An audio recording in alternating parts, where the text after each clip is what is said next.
gutangira gukorera amafaranga. Gusa gufungura YouTube channel ntabwo bivuze gutangira gukora amafaranga, bwo bivuze urugendo rurerure ugiye gutangira rwo gukora creatinga YouTube channel cyangwa ukaba mu creator kuri YouTube channel, ugatangira kwishyura ibiganiro byawe ukabasha kubonwa n'abantu bagiye batandukanye.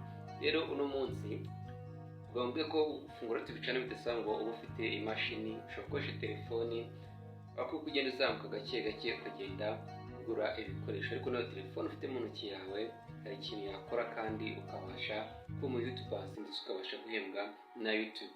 Rero uno mwanya dufungura YouTube channel step by step. Cyo musaba ukanda subscribe, like ndetse na comment, sharing ino video kugira ngo igere kure ibonwe na benshi bagiye batandukanye. Niba uri mushya guys, bakanda subscribe, niba ufite ikibazo ukinyandikire muri comment kugira ngo nzagusubize ubutaha. Ikintu musaba ni uko video kugeza irangiye ndetse nitumara gufungura ino YouTube tugiye gukoratinga kanya azaza n'igice cya kabiri cyako ukora setting YouTube channel yawe kugira ngo ibyo ukora bijye basha kugera kuba wabiteganyirije. Mbanje kugushimira niba uri mushya kandi subscribe maze utegereze ibyiza biri imbere. Ukurikira video step by step guys, maze making sure yuko wakanda subscribe kugira ngo tubona ibiganiro byacu bya buri munsi. Bibutse ko bagize ikiganiro IT guys. Idi Amen, thank you for watching. Reka noneho dutangire step by step amaso yawe kureka.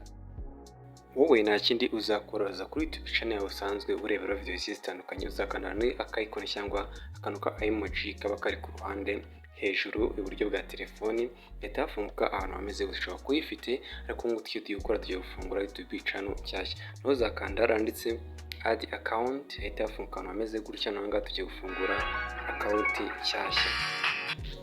Urangiza uzaza ukatinge ahangaha my person, ushyiremo izina ushaka cyangwa ushyiremo iryo ushaka. Urugero twebwe twakoresha aya mazina ubona muri screen yawe guys. Musaba kandi subscribe, like ndetse na comment. Ahangaha rero tugiye gufungura email, urangiza na nepfo ushyiremo irindi ushaka bitewe n'icyo wifuza. Kandi next nuzuhitemo amatariki wavukiye, washyira nyayo cyangwa utashyira nyayo, ubwo n'uburenganzira bwawe. Wibutse ko bagize ikiganiro ari Idi Amen.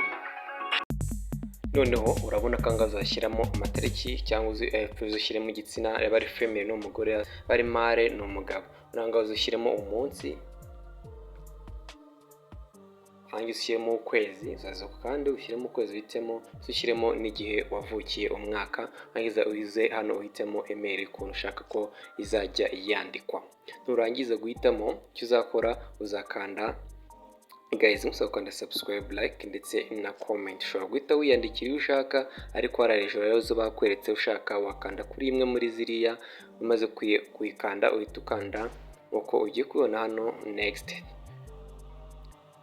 Urabona ko ngaha twebwe twitiyemo iyacu, twanze guhitamo zira batweretse. Tukanda next anuziyemo password guys. Password uzashyiramo ugomba kuba ufite imibare ndetse n'amagambo. Nk'urugero ukandika Rwanda ugashyiramo umubare runaka, umara ugakanda next, no ukaza ugashyiramo nomero yawe ya telefone kugira ngo ukoresha nyine. Nkubwira ko uzatangiza karindwi kuko imbere aba ari 25. Ukanda next, wangiza ukaza kumanuka gutyo, ukaza ukanda agree. Abibona so ukanda like, subscribe ndetse na comment. Beko ari wa musore wanyu Shyaka Achille. Noneho urabona ko turarangije, nako byahise tuza hano aho usanzwe ugira uhitemo, uhita ukanda yano zamaze gufungura ku kanya, zatafunguka ahantu hameze gutya.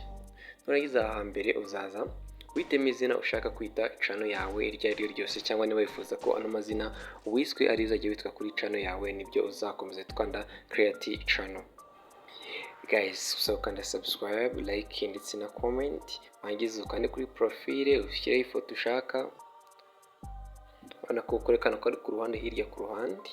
Urangiza ukande creating channel.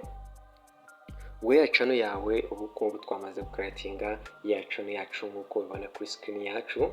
Noneho ngiye kwereka utundi setting ugomba kwitaho kugira ngo bijye bigufasha cyangwa bibashe gukurura abantu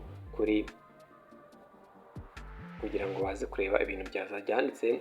Akaburo kameze nk'akaramu gakande uzana kuri description usobanure ikintu YouTube byawe igiye kugikoraho. nk'uko natwe hano twahise tubikaratinga. Niba ugiye gukora umuzika, ugiye kugatanga ibiganiro, byose uzaza ubisobanurira abantu, nurangiza unashyiremo nomero yawe muri telefone, nk'ubu ushaka yakubona imbuga zawe nyinshi ugenda ukoresha. Ibi ngibi biragufasha guys. Bivuze ko mbere na mbere musaba gukanda subscribe, like ndetse na comments, kandi ko ari umusore wanyu Idi Amin bagiye bagezaho utuntu nk'utuntu tw'ubwenge bagufasha mu buzima bwanyu bwa buri munsi. Musaba gukanda subscribe, like ndetse na comment guys. Ndagusaba gukomeza kureba ino video kugeza irangiye, ndetse kugitwara niba ufite ikibazo tukazagusobanurira ubutaha, kuko tuba turi hano ku bwanyu. Then urabibona, uzashyiraho background niba ubishaka, igiho gutya YouTube byawe uburebure creatinze, utangire ushyireho ibintu bigiye bitandukanye. Ubutaha